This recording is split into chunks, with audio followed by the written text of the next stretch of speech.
Welcome into the CHGO Blackhawks podcast. I'm Jay Zawoski with Greg Boyson and Mario Tirabassi. Hope you're having a good day. Smash that like button for us on YouTube. Subscribe to our YouTube page. Make sure you are following or subscribed on your favorite podcast app. And leave us a 5-star review on Apple Podcasts or Spotify.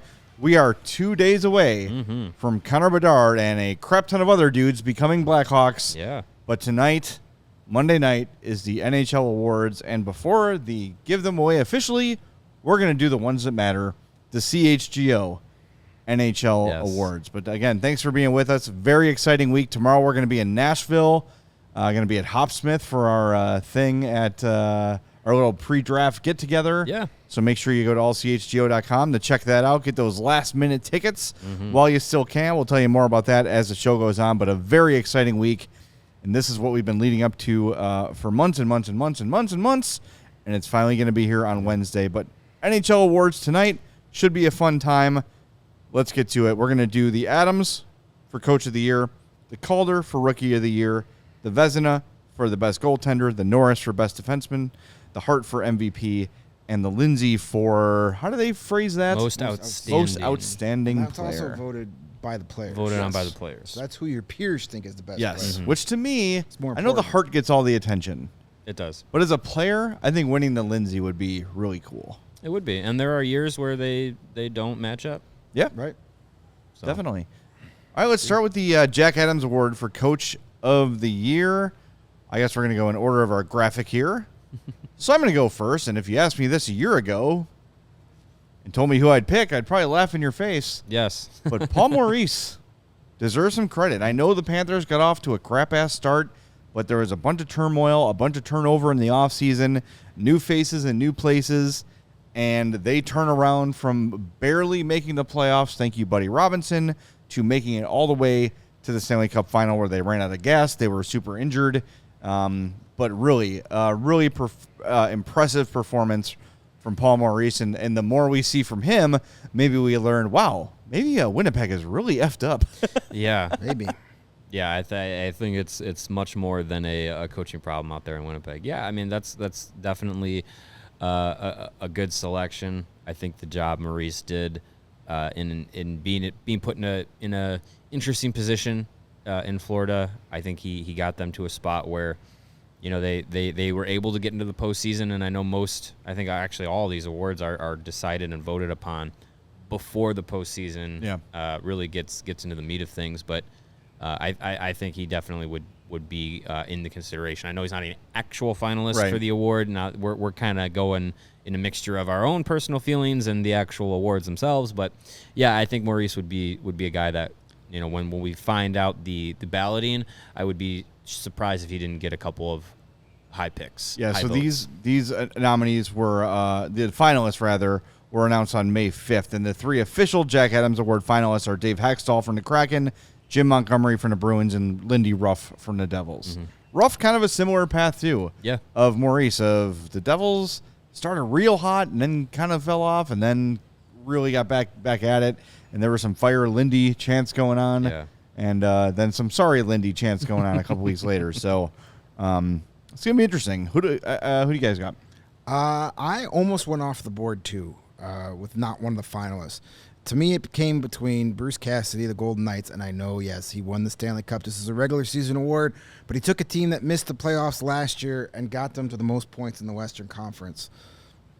Helps when you're playing in a weaker division, arguably the weakest division in all of hockey, of the four, probably, just because you've got a lot of games against the Ducks and the Sharks and the Coyotes on your schedule. But, hey.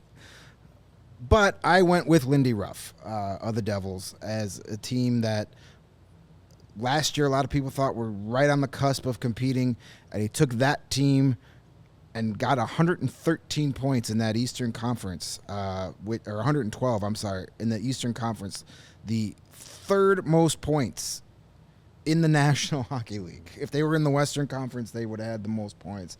As you mentioned, very slow start to the year. He had veterans on the team saying, I didn't come here to lose. The fans chanting fire Lindy, and then goes on that amazing stretch where they win 16 to 17 games. Yeah. got them to the playoffs. But the biggest key to me is why he's my coach of the year is you look at the progression those young players have made while playing under Jack Hughes, Nico Herscher. You've got the list goes on. They're young players, and they got more coming. You know, Luke Hughes is probably going to be in a good spot there as well. So that's why I went with Lindy Ruff. Yeah, I also went with Lindy Ruff for a lot of the same reasons. I think getting that young Devils team to overcome the early season slow start and be one of the most exciting teams to watch all season, and especially into the postseason. I mean, he's a guy that's been here before, been in the postseason, had success there. But I think getting into the position that he was in with the Devils and being able to get out of it, I think was a big testament to the job he did this year. And I think the development of the young players is going to be really important moving forward for the Devils to continue to extend that championship window, that contending window that I think is just starting to now open. So, yeah, good job on it for Lindy. I would give also one vote to Luke Richardson because, oh, my God, the job he was tasked with doing this season and the way that he got the Blackhawks to play this year. I wouldn't give him a first-place vote, but I would give him some recognition on my ballot. Yeah, based on one season, I think Luke Richardson is on the trajectory to be a Jack Adams Award finalist at one point. I agree. That would be fun. Who do we think of the three is going to win this one? Hackstall, Montgomery, or Ruff? It feels like an award for Ruff. Yeah. It does. Yeah, I think Lindy would be my pick to win the actual award too.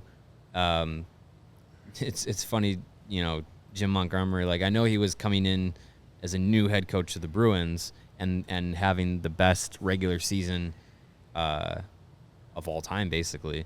But it's just funny that it's just like, well, that Bruins team was already really constructed when he got there. Like, I don't really know how much he as a coach did to advance them beyond where they already were. How much coaching of Patrice Bergeron and David Krejci he's doing. I just think anytime you have the best regular season in the history of the game, you kind of have to get that vote. And they were probably better than people projected. Everyone thought they were going to be good and a contender. I don't think anyone projected they'd be historically great. But that's true. They weren't at the end of the day. Well, yeah. Once the postseason started, things changed. I would actually not be. It's each coach has a compelling case because you also have Haxel where it was like, first year with Seattle last year, missed the playoffs, very disappointing by the new standards of expansion teams set by the Golden Knights. But turning it around this year, getting into the postseason, getting in the second round of the postseason, like, hey, that's a great turnaround job. Yeah, he did a great job. He's another one who will win one eventually, I think. Probably. Yeah. All right, next we're going to move on to the Calder Memorial Trophy for the Rookie of the Year. These finalists were announced on May 3rd. It is Matty Beniers of the Kraken, Owen Power of the Sabres, and Stuart Skinner of the Oilers. Matty Beniers gets my vote, and I know you look at the numbers, 57 points in 80 games. He was a plus 14. He's just a solid player, and I think Matty Beniers is going to be one of these guys who is really good for a very long time. And you can make an argument about Stuart Skinner, but I think Stuart Skinner is one of those guys who is going to have like the short-lived great start to his career and not be like a long-term great NHL player. And I know that's not how you're supposed to vote for this award, but I'm looking at this as who's going to be, aside from the really good rookie season, who's going to be the guy that's going to make the best long-term pro? And Matty Beniers gets my vote kind of handily, quite frankly. Yeah, this was a little interesting. I mean, you look at Beniers; he's the only forward of this group, which is a little strange. Interesting. And usually for like last year, defenseman with Mo Seider winning, it was kind of like that's you give him more points because he plays such a much more difficult position for a youngster to excel at the NHL. Same could be said for a goaltender. Being a defenseman and a goalie as an NHL rookie is a lot harder than playing forward. But I'm still going to give it to Beniers just because his effect on that team, getting to the playoffs for the first time, knocking out the Avalanche, ending their reign as Stanley Cup champs.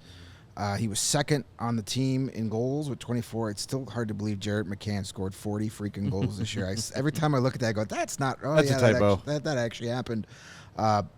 Fourth on the team in scoring 57 points and a very deep team. But you're right. He's that kind of player that reminds me he's going to be that Patrice Bergeron, Jonathan Taves leader. Yeah. He's got that quality. He's got that warrior in him. He's going to be that type of player for his career. The Seattle got themselves a tremendous player. He's got that dog in him. That's what the kids are saying these days. Cool. Yeah. Woo woo. He's got the Riz. Yes. Oh, He's got God. the dog in him. Should we show the graphic that says rough for the dog and Manny Beniers? Yeah. No, we need the chest X-ray with Yes, that with is the the Photoshop meme. of the Yes, pit bull correct. in it. Yes. Yeah. That's what you got to do for No for idea what Matty you guys Beniers. are talking Come on, about, man. okay. You're hip with the kids. Yeah, you're big You're on a TikTok star. TikTok with the kids. Nope. Yeah, I'm so cool with the kids. I'm opening 35-year-old hockey cards. Yeah. Love it. Well, they got bubble gum in it, so Those are my favorite ones. you know. I'll save the gum for you. Thank you. I went. There was a big part of me that wanted to also go with Matty Beniers because I think he's going to win it. But I went with Stuart Skinner. Here is a couple of numbers that jumped out to me. In the last 10 seasons, only Kirill Vejmelka, Mike Condon, and Alex Nedeljkovic have started more games as a rookie goaltender than Stuart Skinner, and only Matt Murray has more wins in a season as a rookie goaltender than Stuart Skinner. He had a 914 save percentage and a 275 goals against this year as a rookie for the Edmonton Oilers, a team that brought in Jack Campbell thinking he was going to be the answer to their goaltending issues, and he wasn't. It ended up being rookie Stuart Skinner. And I think, you look at the job he did, you look at the team he was doing it for. Yeah, when you say you got Connor McDavid and Leon Draisaitl and you can score 6-7 goals a night, sometimes letting in 5 you get away with, but that wasn't the case for Stuart Skinner on a nightly basis as a rookie goalie. He went in, stepped in, played really well. And I think when you stack it up to the other two players in this, up for this award against Beniers and Power, I think, his case as a rookie goalie stands out, and stands up to what both of those did. So I'm going to go with Stuart Skinner just to be a little bit against the grain here, but I do think Beniers is going to win.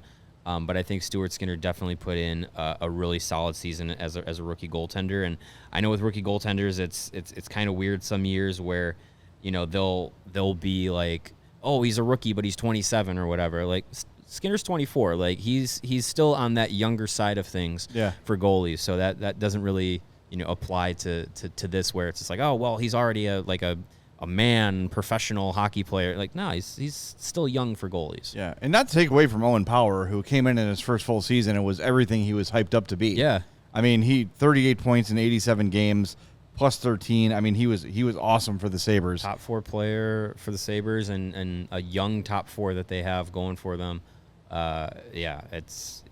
It's a really good Calder class this year. Next year's rookie class is going to be even better. It's going to be exciting to see Race who to finish second place. I was gonna say it's going to be exciting to see who finishes second behind Connor Bedard. But hey, I mean, shout out University of Michigan, two former Wolverines up for the award this year, and who knows, maybe another one in a couple of years. Maybe. I hope not. Frank Nazar. Frank Screw Nazar. Michigan. Oh, well, yeah, I guess. He's Yeah, fine. come on, man. He's fine, I guess. By the way, I can't be the Easy only one there, that Notre Dame boy. He's one of ours now. I can't be the only one that every time you guys say Skinner, I'm just thinking of Super Nintendo. Skinner? Super Nintendo Skinner. Yeah. Edmonton needs to play that sound clip after every big save. If they're They not, should. what are we even doing here? I don't know. Well, Like, it's the Oilers. good question. I mean, Skinner! they're going to Yeah, win. every big save, play that. Yeah, That'd be fun. Super Nintendo Skinner. I like that. All right, we're going to do the Chalmers, up whatever. next, the Vezina Trophy. The award goes to the league's best goaltender of the season. These were announced on May 11th. Your finalists, Connor Hellebuck of the Jets, Ilya Sorokin of the Islanders, and Linus Ullmark of the Boston Bruins. I went with Connor Hellebuck just because I think he's the best goalie in the league. I mean, 2.49 goals against, a 920 save percentage, 4 shutouts. The reason the Jets got to the playoffs and were as good as they were in the regular season has a lot to do with Connor Hellebuck, and it's a shame they're blowing. Well, I guess it's not a shame they're blowing it up, But he's, I think, going to have a new address when next season begins. And you know who's probably really happy about that? Connor Hellebuck. Hellebuck. Yeah. For lots of reasons. Yeah. He gets my vote. He's only 29. It's crazy. It seems like he's been around for a long time. He has, Yeah. but yeah. he's can play another high productive another 7, 8, 9 years if he wants to. Yeah. He's got 1 year left on his deal. Be interesting to see where he lands. Be interesting to see if he hits free agency. We'll That makes see. it If interesting. if somebody's gonna give up a bunch to trade for him this summer for one season, you have to imagine they're a team that also is going to be like, hey, why don't you stay here after this year? Yeah. Yeah, I wonder, are But we'll teams see. like wanting to pay goalies big-time contracts anymore? Yeah, I mean, Unless you're If one of there's- those, and he is. he I is mean, if though, anyone's it's- going to get it, it's the him. thing though is he is so consistently good. Yeah. That you're not as worried about And it. he's overlooked because he's playing in Winnipeg. Yeah, it's a Canadian market, but it's the smallest of the Canadian markets. And the Jets just have had this history of disappointment, but not because of him. Right. Yeah. They've had one run deep in the postseason with him. I think it was 2018 playoffs where they lost to the Knights in the Western Conference Final. But yeah, other than that, he hasn't really been able to, be on the biggest stage in the NHL and be, kind of show off as being one of the best goaltenders. And Connor Hellebuck is when I think of players that are like being done a disservice by the NHL not being in the Olympics, he's one of those players. I know you talk about, McDavid never playing for Team Canada in the Olympics, or Matthews never playing with Patrick Kane as teammates for Team USA. Connor Hellebuck never getting the chance to backstop a Team USA at the Olympics is one of the underrated damn shames of the NHL and the Olympics not figuring this thing out. That's a great point. He's never had a season. His worst save percentage in his career is .907. That's the worst year he's had. He's had 3 seasons, including this one, of a save percentage of .920 or higher. 907 is like league average. Yes. So, and that was his second year in the league. Yeah. First full season. Dude's a stud. And he had the most starts of any goaltender, most games played, most starts this season. 64 starts. It's a lot of games. That is a workhorse, man. Yep. My pick is going to another workhorse, a man who made 60 starts. I'm giving it to Ilya Sorokin of the New York Islanders. He had a better save percentage than Hellebuck at .924. His 2.34 goals against average was slightly better than Hellebuck. It was Ullmark that had the best goals against and the best save percentage, insane numbers. But the reason I didn't give it to Ullmark, he only started 48 games. He was a tandem guy. These other guys played almost 20 more games than he did. And he was on the Bruins. Yeah. So, and then what happened when the postseason showed up? Right. I know that has nothing to do with these awards, but Sorokin, to me, was the most valuable. I know it's the best goalie, but he was the most valuable. You take Sorokin off the Islanders, and they are a bum-ass team. They barely made the playoffs with them. They don't score a lot of goals, so it's Sorokin that's got to win a lot of those games, and he stole enough points for them to get into the postseason and gave him a chance, and he kept them in that series with Carolina too. He's one of those guys that, we talk about the focus of the league is going to more that tandem goalies, get 2,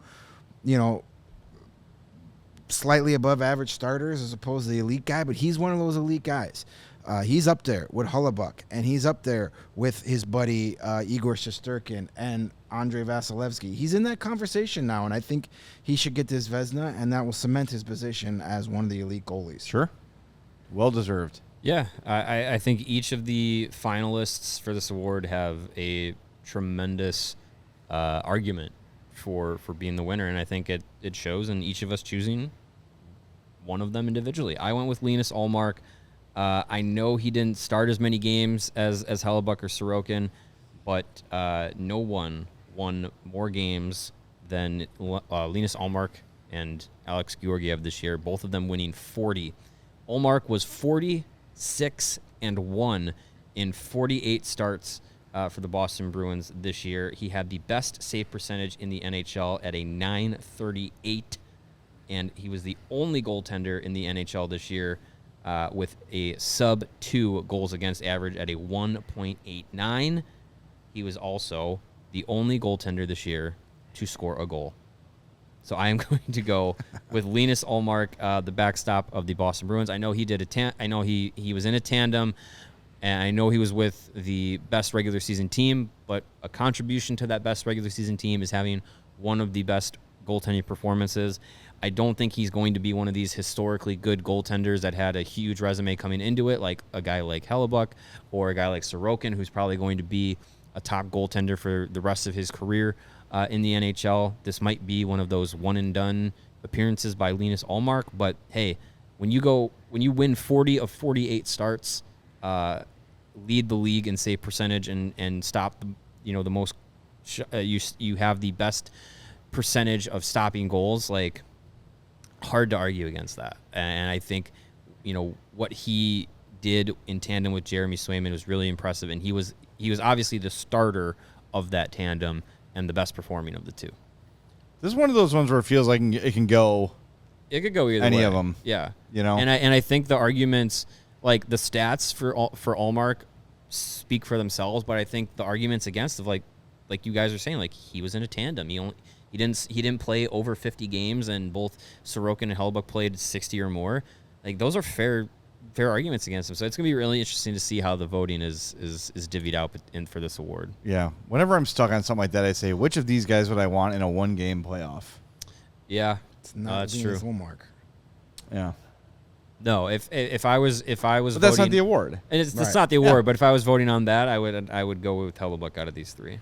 All right, coming up next, we've got the Norris for Best Defenseman, the Hart for MVP, and Most Outstanding Player, the Lindsay. But first, we want to remind everybody, if you've forgotten over the weekend, write it down. The ComEd Energy Efficiency Program is committed to helping families and businesses in the communities they serve by helping manage energy usage and lower energy bills now and into the future. That's right. ComEd, That's right, my friend. It's right, my friend. ComEd offers a wide variety of incentives on lighting and other efficiency upgrades Now you've committed to to your it. commercial, industrial, and public sector customers of all sizes across the territory. ComEd also offers free facility assessments that can help find energy-saving opportunities, like for your HVAC systems, your commercial kitchen equipment there, or your industrial processes. How does this program work, my friend? Well, let me tell you, my friend, an authorized engineer will work with you to develop a detailed assessment plan specific to your goals and needs. These can be done in person, or they'll call you up on the interwebs there, and you can do it virtually, and it will last approximately 2 to 3 hours. And then when it 3 or 4 weeks, customers will receive a report detailing energy efficiency projects that you could start working on immediately, my friends. Each recommendation will include estimated energy savings, cost savings, project costs, potential incentives, and a simple payback. If you own a business, you better not wait. Start saving that money and energy to Monergy. It's all about the Monergy, my friends, and you have to save it for energy saving tips, lighting incentives, or to schedule your free facility assessments. You got to go to the ComEd.com/poweringbiz. Did you say ComEd.com/poweringbiz? Yes, that's a B, and I, and a Z, my friends. Go out and schedule it today. Nice. Your turn, Mario. Yeah, I don't know how to follow that, but I I wish can we had tell you. comment. You got to do this one in like a southern accent. A Nashville accent. I cannot do a Nashville accent. I will. No, All right, I can't, British. I can't do it. I will. I will try and hone my Nashville accent All right. while we are in Nashville, which we definitely are going to Nashville. Yes. We are going right after this show is over. We're hitting the road. And if you're going to Nashville, if you're going down there for the draft, or just, to be down in Nashville for a summer in June, or a week in June in the summer, head on over to ALLCITY.com and buy yourself a ticket to our draft party that'll be happening on Tuesday, the day before the draft, from 1 to 4 p.m. at Hopsmith down in Nashville. That'll be happening tomorrow. Get your ticket to that event, and when you do, you are going to get yourself, from 1 o'clock to 4 o'clock, drinks and food covered at the beautiful Hopsmith. You get to hang out with us and get ready for the draft going on Wednesday. Get to be excited about Connor Bedard and all the other picks that the Blackhawks are going to make. And included in that ticket, not only are you going to be able to hang out with us at the event, have a good time, you are also going to get an exclusive, be one of the first to own the new CHGO Blackhawks t-shirt design that will be centered around the first overall pick the Blackhawks are making. So that design will be revealed shortly after 6 p.m. on Wednesday. So get yourself that ticket, get yourself entry into that event tomorrow at Hopsmith, and get yourself that brand new CHGO Blackhawks design that'll be coming out Wednesday night. When you do that, as a diehard, you're going to save money on that on the ticket cost. And when you're a diehard, you save money on all of our merchandise, 20% off year-round on our merchandise. You get 20% off of events. So if you're a diehard and you're going to be headed out to Nashville, you get 20% off of that ticket to the event at Hopsmith. You also get access to all of our great written account that is for diehards only. Some stuff we do on allchgo.com is free. Some stuff is only for diehards. So that diehard only stuff, that's where you get the value on your membership. And of course, when you sign up, you get a free T-shirt, and you get a free T-shirt or hat every year upon renewal. So you also get the little box there right in front of Jay. What's in the box is your diehard membership. You get the T-shirt. It comes with a little card that says CHGO diehard. So it's a really great value. Go ahead, go to allchgo.com, become a diehard, and be part of the fun community that we're building here at CHGO, and be part of the fun community celebrating selecting Connor Bedard happening tomorrow at Hopsmith. Yeah. You get that CHGO card, you show that to a police officer, you get pulled over. You never know what might happen. Get 2 tickets. Yeah. Legal disclaimer. CHGO is not responsible for any damage incurred by showing a police officer your diehard card. Thank you. Yeah, I don't know if you get discounts on tickets, but You might get 2 for 1.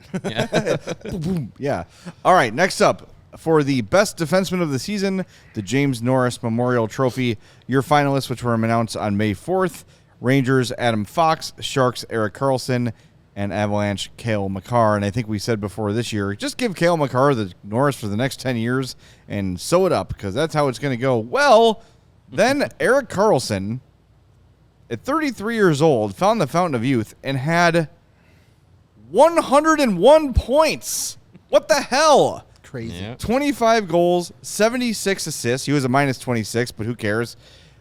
I mean, where did this come from? yeah, on a bad team too, on the Sharks. Like A really bad team. Yeah. not like he was on the Bruins or anything, like setting the world on fire because everyone else was Right. elevated around him. He basically was the San Jose Sharks this year, for all of that matters. But yeah, I mean it's one of those awards where you could make an easy argument, and I think this is one of those years where that argument makes sense of you could split the Norris into 2 different awards and have best offensive defenseman and best defensive defenseman or best overall defenseman, most points as a defenseman. Like, you could split that award because you look at the games of Adam Fox and Cale Makar and the contributions that they had to their teams this year, teams that were, talk about Makar's contributions to injury depleted Avalanche team. He was part of that at times too. Adam Fox, he's won this award before. His all-around game and what he means to the Rangers is huge, and what Karlsson means to the Sharks is big, and his points are big. But putting up 101 points and being a minus 26 means he was on the ice for 228 5-on-5 goals this past year. Yeah. Wow. 120. Holy cow, yeah. No, 200. 228. Because if he was on the ice for 101, that means he had to be on the ice for Oh, yeah, you're right. It'd be 127 even. against. Yeah. That's just a 5-at-5. Yeah, and that's Talk about a high event player. yeah, Wow. and that cow. comes with being the best defenseman on a bad team. I mean, hello, Seth Jones.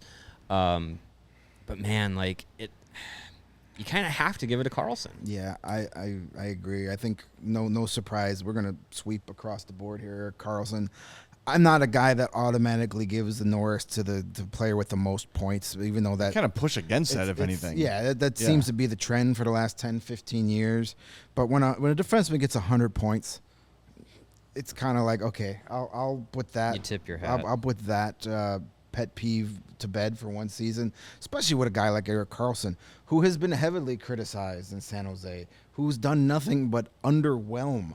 His best season was his first season with 45 points and 28.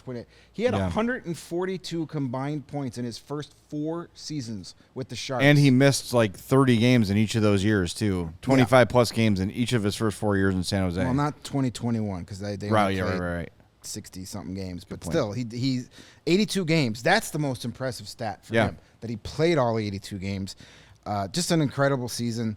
You know, a guy that had that offensive ability, but never like this.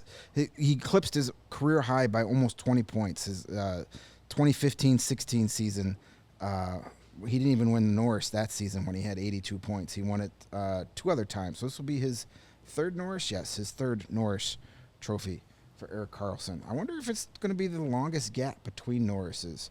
His last Norris was won 2015, so you're talking 8-year gap between Norris trophies. I wonder if that's the longest. I'm going to look that up. That's a good question. It's got to be one of the longest. I don't know if it is. Because Chelios won it, 3 times? Or twice? I think he won 3. it twice with the Hawks. Blackhawks and once with the Habs? With the Habs. But I think that was only like a 6 or 7 year. Not a big gap. No, not a huge gap. 88-89 and then 92-93 for Chelios. No. Okay. Yeah, it's got to be one of the biggest gaps. We'll have to look. Yeah. We'll get our stats bureau on our crack just do that while you're driving to Nashville later. Yeah, we'll have 7 hours to look that up. Speaking of stats, I think this is probably the biggest that helps Karlsson in that not only is it like a wild difference between point totals amongst the finalists, this is the first time a NHL defenseman has cracked the 100-point marker since Brian Leetch did it in 1991-1992. So in 30 years, no defenseman has topped 100 points until this past season with Erik Karlsson. It's pretty insane. That is insane. And you're talking about, guys in the early 90s, through the 2000s, like that didn't eclipse 100 points, like guys like Paul Coffey, Ray Bourque, Phil Housley, like didn't eclipse 100, and Erik Karlsson did it this last year. So, I mean, as much as you hate to just say, oh, he scored the most points, but it was a defensive, quote unquote, liability, even though Karlsson gets that rap just because he's so good offensively. It's a historic season. You have to honor it. Yeah, agreed. He still had 90 block shots on the team and finished second in shots on goal too, at over 200 shots on goal. That's insane. And just in context of 91-92, the NHL had 9 100-point players that season. Yeah. Lemieux, Kevin Stevens, Wayne Gretzky, Brett Hull, Mark Messier, Luc Robitaille, Jeremy Roenick, Steve Yzerman, and Brian Leetch. I've heard of those guys. Yes. It still blows my mind when I always forget that Brian Leetch was so good offensively because he was so damn good defensively too. Mm-hmm. Like he was a complete all-around defenseman. I always just think of him as being a shutdown defender, and I was like, oh yeah, he could put up 100 points too. He's one of those underrated 90s hockey players that I grew to love as I learned the game in my youth. You want to guess how many players this year had over 100 points? I do know the answer to that because I looked it up before. Was it 11? 11. Yeah. Nice. McDavid, more on him later. Mm-hmm. Draisaitl, Pasternak, Kucherov, McKinnon, Robertson, Tkachuk, Rantanen, Nugent-Hopkins, Pettersson, Karlsson. Here's another thing about that 30 years since 1992-93 for Karlsson. Not only did he have the most points with 101 in that stretch of time, next behind him was Phil Housley in 1992-93 with 97 points. Blackhawks legend.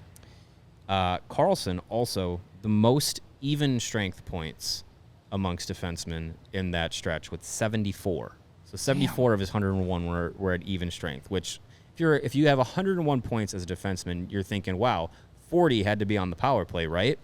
Nah, 27 power play points for Karlsson this year, 74 at even strength. That's great.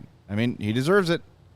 He deserves it. All right, we're going to move on now to the Hart Memorial Trophy. This award goes to the player deemed most valuable to his team. The official finalists, Connor McDavid of the Oilers, David Pasternak of the Bruins, and Matthew Tkachuk of the Panthers. Those were announced on Friday, May 12th. Should we say who we think is going to win this award first? I think we all think it's going to be Connor McDavid. Yes. And I think that this gets in, this is the conversation that happens in all sports is how do you define MVP? MVP to me is not best player. MVP is, if this guy's off this team, what does the team become? Yeah. And I think Edmonton is still decent without McDavid. Nowhere near where they are. Don't get me wrong. The Florida Panthers, without Matthew Tkachuk, to me, they're not even worth discussing. Regular He season and postseason. dragged them to the playoffs, and then dragged them to the Cup final. And I know this was all done before the Stanley Cup final, and I'm biased because he's my favorite player in the league, but Matthew Tkachuk gets my vote for the Hart Trophy.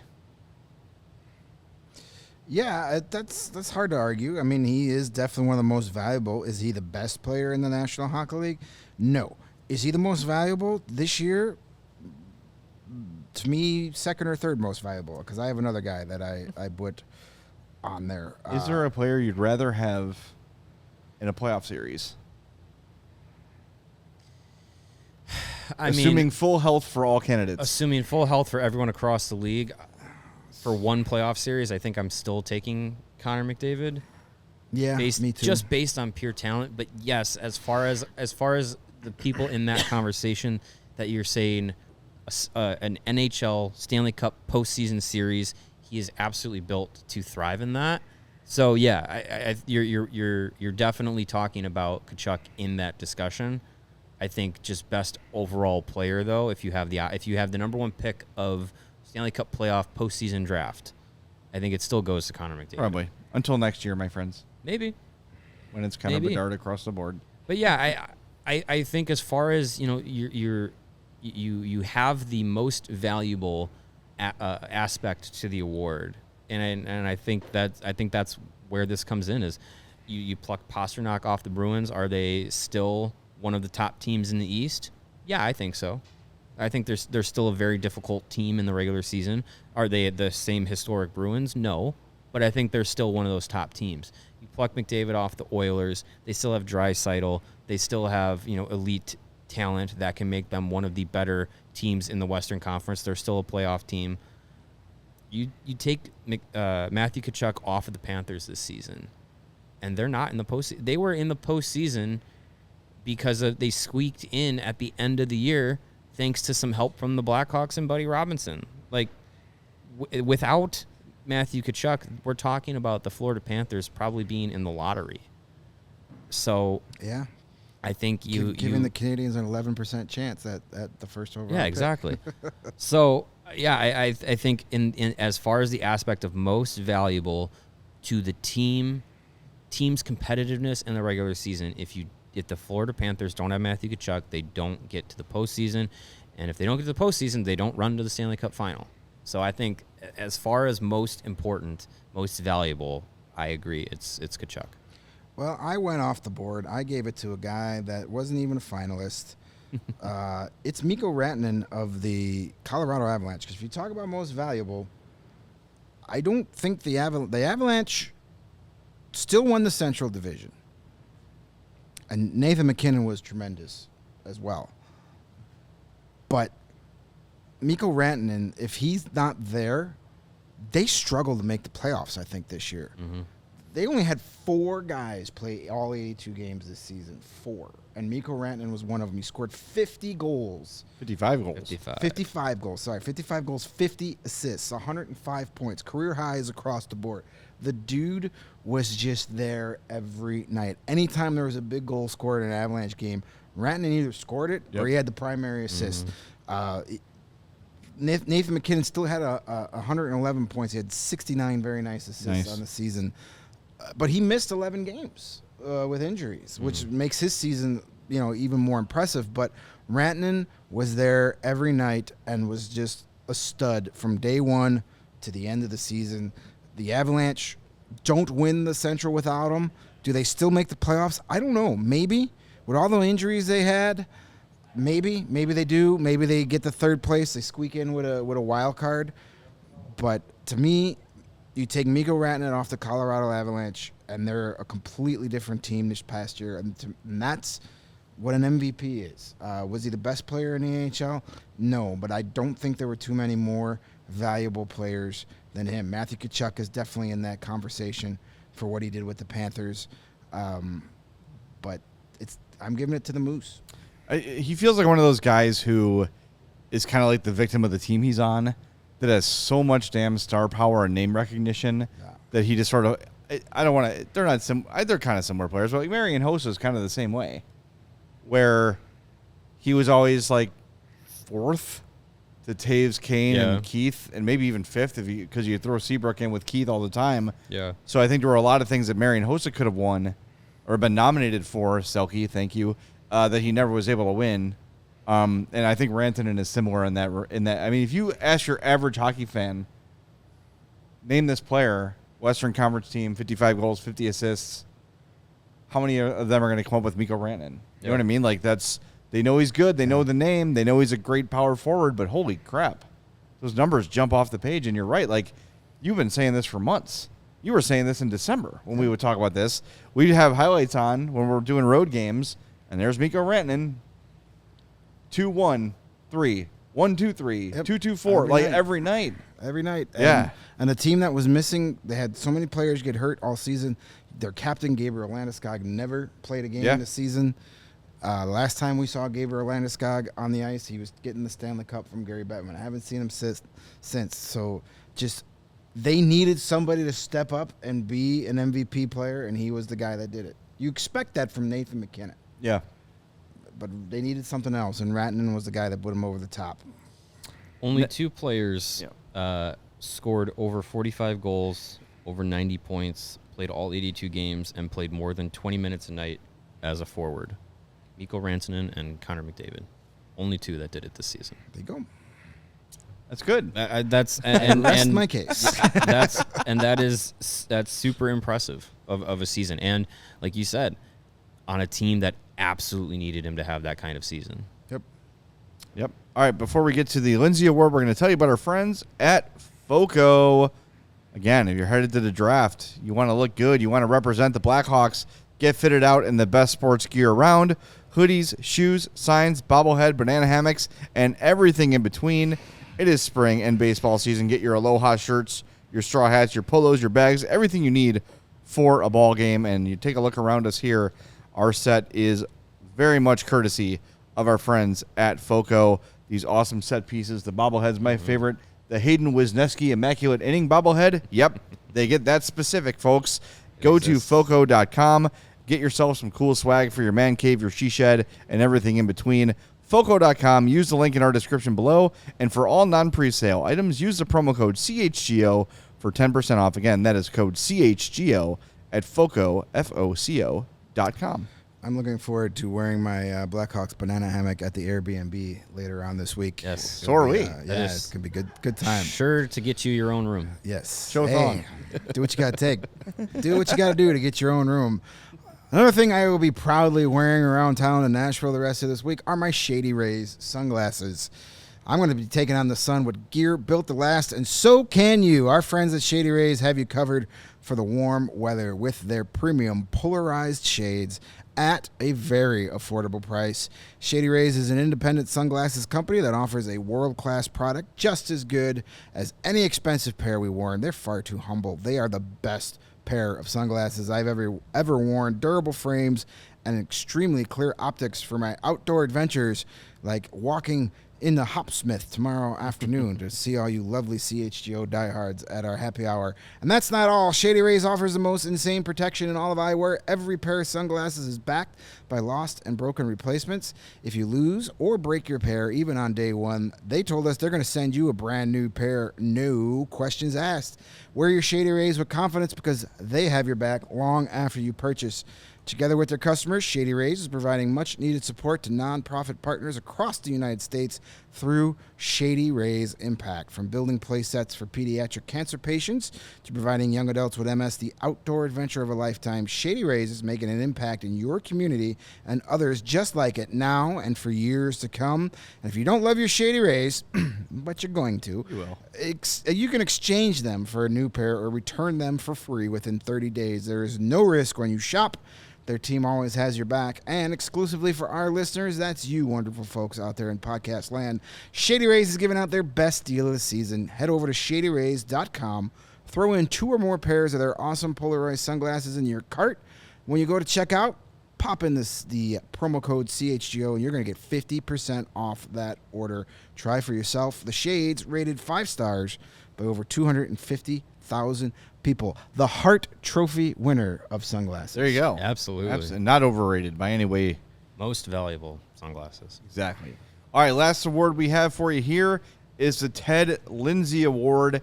Your finalist, that is, by the way, given to the NHL's most outstanding player, as voted on by his peers. The nominees are Erik Karlsson of the Sharks, Connor McDavid of the Oilers, and David Pastrnak of the Bruins. I don't think there's much mystery in this one. You'd look at the numbers: 64 goals, 89 assists, 153 points in 82 games. That is Mr. Connor McDavid, the best player in the league by a wide margin. Yeah. And I think the league and his peers believe it. I just remember that series in the bubble. The Hawks beat the Oilers, but every time that dude was on the ice, it was fear and panic. Yeah. It felt like he could score at any second. Yeah, because the Blackhawks had no one that could hold a candle to him. Like Right. no one to counteract what McDavid brings when he's on the ice. And yeah, I mean he is until he is no longer the best player in the league, he should win this award every single year. Like he is definitely one of these otherworldly talents, and just kind of like in baseball. Like if the MVP is not a guy like Mike Trout or Shohei Ohtani, at least most outstanding players should be those guys every year. And I think that's why, the distinction between this award and the Hart, they don't have to go hand in hand, because the best player is not always the most valuable. And I think as special of a season as McDavid had, I think unfortunately we're getting to this point where, it kind of just becomes ho-hum of how good he is. But I think part of his downfall, and when it comes to, the discussion around the Hart, granted, I think he's still going to win it this year, is that he's paired with Leon Draisaitl, another one of these players where you say, yeah, they're probably top 5 in the world right now. But as far as just pure skill, pure talent, best player in the NHL, best player on the planet right now, it's Connor McDavid, until another Connor hopes to dethrone him of that. Yeah, it's hard to argue with that. Connor McDavid it's right there, the most outstanding player in the league. Name me a more outstanding player than Connor McDavid. And the fact it's being voted on by the guy he depantses every night. Right. Like, it's the guys that try and stop him that got to go, yeah, that guy, he's the best. He's in a different league. And, you still get, you got all the mouth-breathing hot takes that like, oh, who would you rather have, Jack Eichel because he won a cup, or the 0-for-5 Connor McDavid? If you're taking Jack Eichel over Connor McDavid, you're a moron. A flat-out moron. You still take Connor McDavid. You still take Connor McDavid. Unless you're John Scott. Well, again, morons. You don't, like, you put Connor McDavid on those Vegas Golden Knight teams, and he probably has 2 or 3 Stanley Cups right now. Yeah. Like, just goes to show you that you cannot win championships with one player or 2 players in this league. You have to have 18 guys contributing and pulling in the same direction. That's why this draft starting on Wednesday is going to be so important, because they're, Connor Bedard is coming, but Connor Bedard by himself is not winning a Stanley Cup for the Blackhawks. You have to have the Kevin Korchinskis and the Frank Nazars and the Ryan Greens and hopefully a bunch of guys, Matthew Wood. That's the guy I want the most. I know it's unlikely, but you got to get those guys to make your team deep and effective. So Connor McDavid, best player in hockey, he's in here, and then everybody else is below. Yeah. Speaking of Draisaitl, I just looked it up. This season at 5-on-5, Connor McDavid without Leon Draisaitl played 838 minutes and 58 seconds. They were together for 469 minutes and 18 seconds. So a significant amount of time not together. Now, power play is different. They get a lot of their production on the power play, of course, but I'm guilty of selling Draisaitl short because of the fact that he's a teammate with McDavid, but he accomplishes a lot without him. Yeah. He's still an elite player without Connor McDavid. He's an MVP in this league Yeah. before. So, yeah, there's definitely, it's definitely not the, like, when you think about players being like second fiddle, Like I think of like Alex Ovechkin and Nick Backstrom. Like Yeah. Nick Backstrom, really good player. Alex Ovechkin has put him into the Hall of Fame discussion And commercials. and commercials. Yeah, That's true. Yeah. but I think Draisaitl is above that. I think he on his own outside of McDavid is still what is one of these all-worldly special players. You would consider him one of the best players in the league if he was on any other team, too. Yeah, like we were saying, if you take McDavid off the Oilers, they still have Draisaitl, They're still and a he's good leading. team. He's still leading that team to the postseason. Yeah. Yep. And, you know, a lot of people have said, you know, we've been focusing a lot on the free agent class of 2024. Guys like Austin Matthews, Mitch Marner. Is that the year that that Kyle Davidson decides to make the big break and go for it? Or 2025 has a very good free agent class, but there are those that say wait to the summer. Wait to the 2025 because that's when Leon Draisaitl will be a free agent. Do you throw all the money you want at Austin Matthews or Mitch Marner, or do you wait one more year and say, hey, Leon, you want to play with another really good guy named Connor? Come to Chicago. The more I think about this, the less I feel like Austin Matthews ever becomes a free agent. It would just be so stupid of Toronto. That said, it is Toronto. It's not up to Toronto, though. Austin Matthews could be like, I don't want to be here And he's anymore. I'm got done with this. Well, and he's got the no movement contract They don't kicking get him in July done, 1st, yeah. Saturday. So- So they got to figure it out this week.